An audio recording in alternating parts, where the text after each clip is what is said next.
নমস্কার বন্ধুরা, আমি কিষানু আর আপনারা দেখছেন কিষানু হোম গার্ডেন। এখন সেপ্টেম্বর মাস, আর এই সেপ্টেম্বর মাসে এই আপেল কুল গাছ জাতীয় গাছগুলিতে ফুল চলে আসে।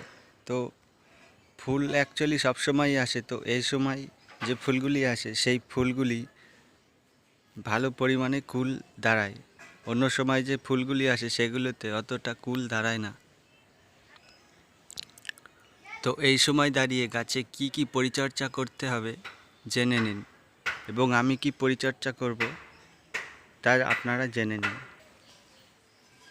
দেখুন, অনেক ডালে এখনও ফুল আসেনি, তো এই সব ডালে ফুল আনতে হবে। অনেক কুল পেতে হলে এই গাছে এখন পটাশ জাতীয় সার প্রয়োগ করতে হবে।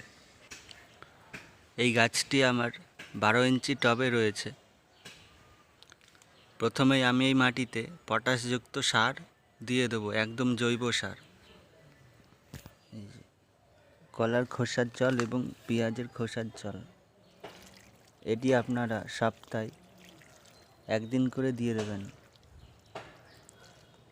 এতে পটাশের ঘাটতিটা পূরণ হবে এবং প্রচুর পরিমাণে ফুল আনতে সাহায্য করবে।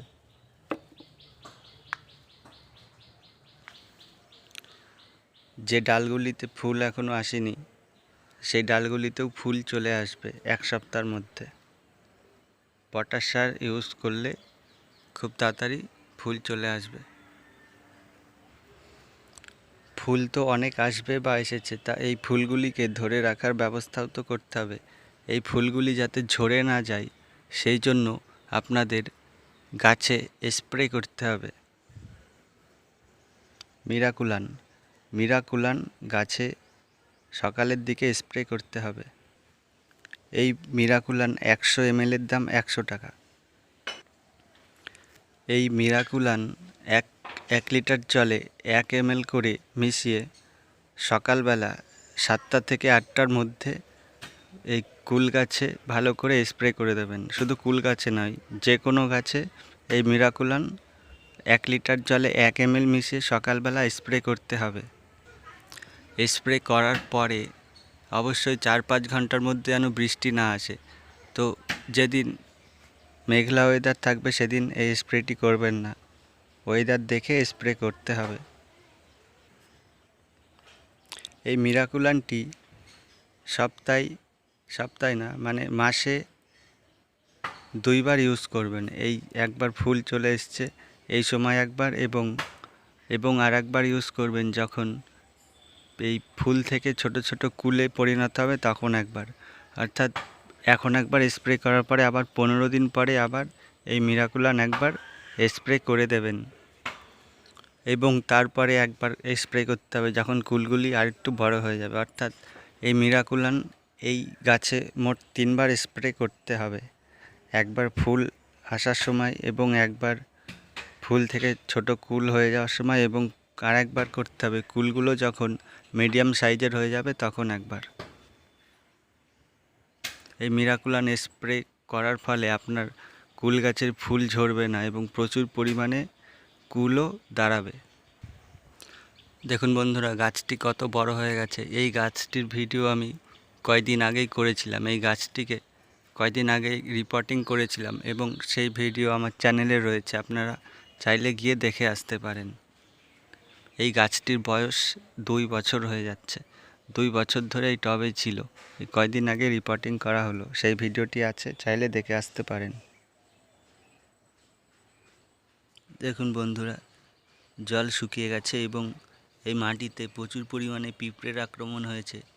সেই জন্য এই মাটিতে একটু গুঁড়ো হলুদ ছিটিয়ে দিতে হবে।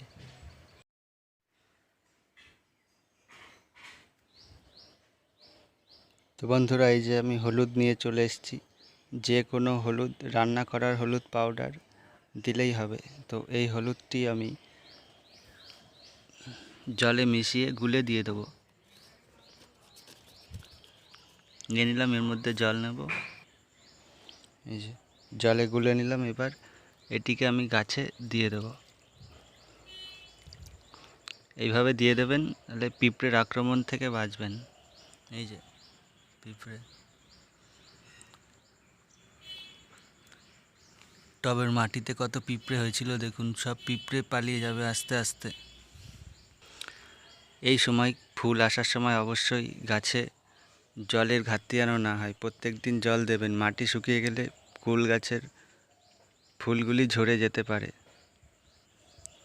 অবশ্যই প্রতিদিন জল দিতে হবে এবং ফুল সানলাইটে গাছটিকে রাখবেন, যেখানে বেশিরভাগ টাইম রোদ পাওয়া যায়।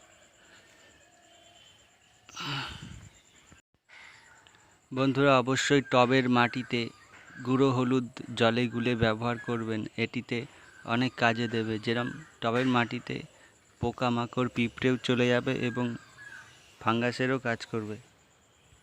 টবের মাটিতে যে পিঁপড়ের বাসাগুলি হয় সেগুলি আর থাকবে না, এই গুঁড়ো হলুদ দেওয়ার ফলে সব চলে যাবে। বন্ধুরা, ভিডিওটি যদি আপনার উপকারে লেগে থাকে তাহলে অবশ্যই চ্যানেলটিকে সাবস্ক্রাইব করে পাশে থাকা বেল আইকনটি প্রেস করে রাখবেন এবং এই ভিডিওটি সম্পূর্ণ দেখার জন্য অসংখ্য ধন্যবাদ আপনাকে। আজকের ভিডিওটি এখানেই শেষ করলাম।